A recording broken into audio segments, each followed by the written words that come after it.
आज आपण एका अशा चोरीबद्दल बोलणार आहोत, जी एखाद्या क्राईम थ्रिलरपेक्षाही जास्त विचित्र आहे. बरोबर.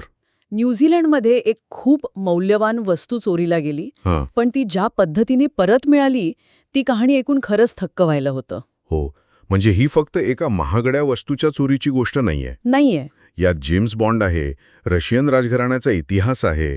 आणि न्यूझीलंड पोलिसांचा 6 दिवसांचा संयम आहे. सुरुवात करूया घटनेपासून. ही गोष्ट घडली 28 नोव्हेंबरला. ऑकलंडमधलं पार्ट्रेज ज्युएलर्स नावाचं दुकान. एका 32 वर्षीय व्यक्तीने जवळपास $19,000 किमतीचं एक पेंडंट चोरलं. पण त्याने ते खिशात नाही लपवलं. नाही. त्याने ते चक्क गिळून टाकलं. आणि गंमत म्हणजे तो लगेच पकडला गेला, दुकानातच. हो, चोरीच्या काही मिनिटातच. आणि इथेच ही घटना म्हणजे एका साध्या चोरीच्या पलीकडे जाते. कारण चोरलेलं पेंडंट होतं फॅबर्जेचं. फॅबर्जे हे नाव खूप मोठं आहे, नाही का? खूप मोठं. फॅबर्जे हे फक्त एक नाव नाहीये, तो एक ऐतिहासिक वारसा आहे, थेट रशियन राजघराण्याशी जोडलेला. अच्छा. त्यांच्या त्या खास डिझाईन केलेल्या एग कलाकृती जगप्रसिद्ध आहेत. त्यामुळे अशी वस्तू चोरीला जाणं ही काही छोटी गोष्ट नाही. म्हणजे हे काही साधंसुद्धा पेंडंट नव्हतं. याची नक्की खासियत काय होती? हे बघ, हे 1983च्या जेम्स बॉन्ड चित्रपट ऑक्टोपसीपासून प्रेरित एक लिमिटेड एडिशन पेंडंट आहे. अरे वा, जेम्स बॉन्ड. हो, आणि जगात अशी फक्त 50 पेंडंट्स बनवण्यात आली आहेत. फक्त 50? फक्त 50. सोन्याचं, त्यावर हिरव्या रंगाचं एनामल, 183 हिरे आणि 2 नीलम जडवलेले. कमाल आहे. पण सगळ्यात भारी गोष्ट अजून बाकी आहे. काय?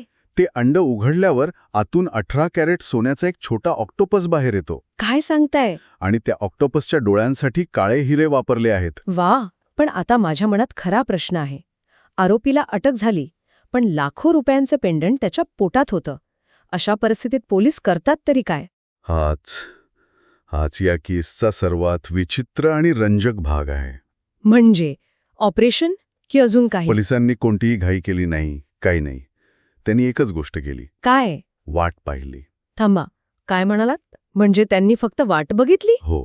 आरोपी पोलीस कोठडीत होता आणि अक्षरशः तो टॉयलेटला कधी जातो यावर पोलीस 24 तास लक्ष ठेवून होते. किती दिवस? चक्क 6 दिवस.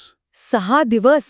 हे तर अविश्वसनीय हो, आहे. आणि पोलिसांनी एका निवेदनात अगदी शांतपणे म्हटलं होतं की त्या व्यक्तीची काळजी घेणं हे आमचं कर्तव्य आहे.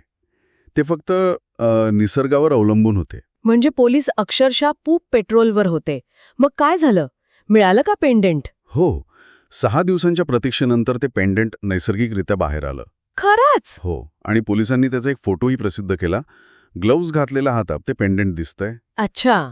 आणि आश्चर्याची गोष्ट म्हणजे त्याला ती सोन्याची चेन आणि किमतीचा टॅगसुद्धा तसाच होता, जसाच्या तसा. कमाल आहे.